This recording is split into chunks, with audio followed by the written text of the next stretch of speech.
Kali ini kita bakal bedah sebuah gagasan yang provokatif banget dari buku terbaru Yanis Varoufakis. Judulnya Teknofeudalisme. Sebuah gagasan yang menantang semua hal yang kita kira kita tahu tentang ekonomi modern. Oke, kita langsung aja ya. Coba bayangkan ini. Bagaimana jika sistem ekonomi yang sudah membentuk dunia kita selama ratusan tahun, sistem yang kita sebut kapitalisme, itu sebenarnya udah nggak ada lagi? Nah, ini dia nih klaim utamanya Varoufakis. Menurut dia, kita sudah nggak hidup di zaman kapitalisme, kita sudah masuk ke era baru. Era yang secara fundamental berbeda, yang ia sebut teknofeudalisme. Yuk kita bongkar bareng-bareng misteri ini. Oke, kalau kita anggap kapitalisme memang sudah mati, pertanyaan logis berikutnya adalah, siapa atau apa pembunuhnya? Menurut Varoufakis, pelakunya bukan ideologi atau gerakan politik. Bukan. Pelakunya justru datang dari dalam. Modal itu sendiri yang telah bermutasi jadi sesuatu yang baru dan jauh lebih kuat. Mutasi ini dipicu oleh dua peristiwa besar, privatisasi internet dan krisis keuangan global tahun 2008. Mari kita kenalan lebih dekat dengan senjata pembunuh ini. Varoufakis menamainya modal awan atau dalam bahasa Inggris, cloud capital. Jadi, apa sih sebenarnya modal awan ini? Gini deh, bayangkan modal tradisional kayak pabrik. Tujuannya kan jelas untuk memproduksi barang. Nah, modal awan ini beda total. Ini adalah semua infrastruktur digital, algoritma, jaringan, server yang tujuan utamanya bukan lagi bikin produk, tapi untuk memodifikasi perilaku kita. Ini perubahan yang sangat-sangat besar. Perbedaannya itu kayak langit dan bumi. Modal tradisional kayak pabrik butuh pasar untuk jualan produknya dan butuh buruh yang digaji untuk menciptakan nilai. Sebaliknya, modal awan itu nggak butuh pasar. Dia menggantikan pasar dengan kerajaannya sendiri, seperti Amazon.com. Dan yang paling radikal, dia memerintahkan kita semua, para pengguna, untuk bekerja gratis demi membangun nilai dan kekuasaannya. Varoufakis pakai analogi yang cerdas banget. Don Draper dari serial Mad Men itu mewakili iklan zaman dulu. Dia mencoba menanamkan keinginan ke kepala kita. Itu komunikasi satu arah. Nah, kalau Alexa, ini jalan dua arah. Dia mendengarkan, dia belajar, dan pada akhirnya dia yang mengatur realitas kita. Dia bukan cuma menjual produk, dia melatih kita untuk melatihnya, supaya dia bisa memodifikasi perilaku kita dengan lebih efektif.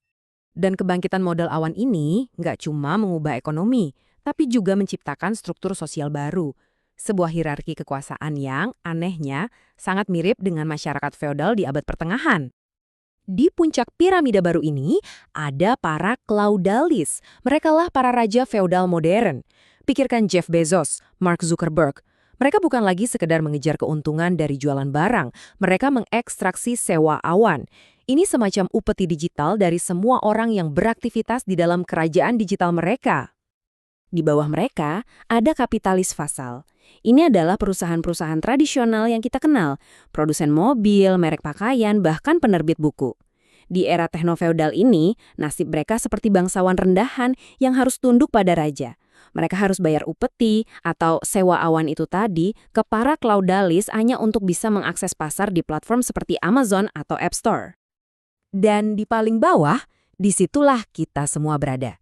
Kita adalah budak awan atau cloud serfs.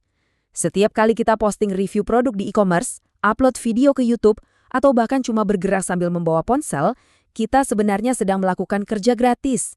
Kita nggak dapat upah, tapi semua kerjaan kita itu memperkaya para klaudalis dan memperkokoh kerajaan digital mereka. Pertanyaannya, kok bisa pergeseran kekuasaan segede ini terjadi begitu cepat?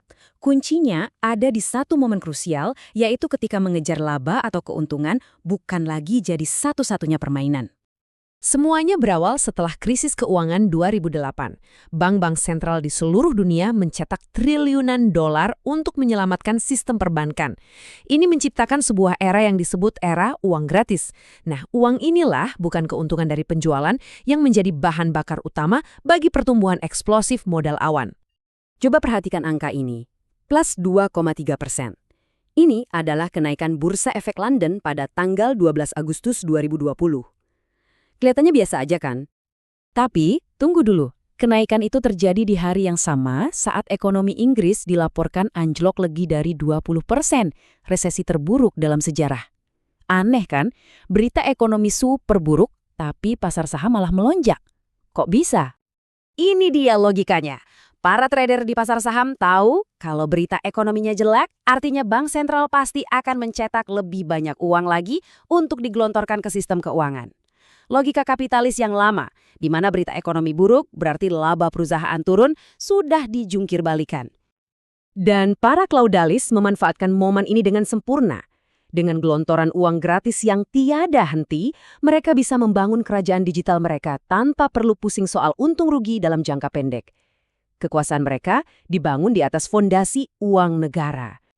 Nah, sistem baru ini nggak cuma mengubah cara kita berbelanja atau berinteraksi, tapi juga mengubah tatanan geopolitik global. Varoufakis berpendapat bahwa perang dingin baru antara Amerika Serikat dan Tiongkok sebenarnya adalah pertarungan antara dua kerajaan teknofeodal raksasa. Ini bukan lagi soal ideologi, tapi soal siapa yang mengontrol infrastruktur digital global dan siapa yang berhak menarik sewa awan dari seluruh dunia.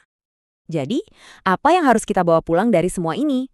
Pertama, motor penggerak ekonomi telah bergeser dari laba menjadi sewa awan. Kedua, pasar yang terdesentralisasi kini digantikan oleh kerajaan-kerajaan awan yang terpusat. Dan yang paling penting untuk kita sadari, data dan semua aktivitas online kita bukan lagi sekedar urusan pribadi. Itu adalah kerja tak berbayar yang kita lakukan untuk membangun kekaisaran orang lain. Kita tutup pembahasan ini dengan pertanyaan provokatif yang diajukan Varoufakis. Jika kita semua memang hidup sebagai budak awan di era teknofeodalisme ini, seperti apa bentuk pemberontakannya? Dan dunia macam apa yang akan kita bangun setelahnya? Sebuah pemikiran yang menarik untuk direnungkan.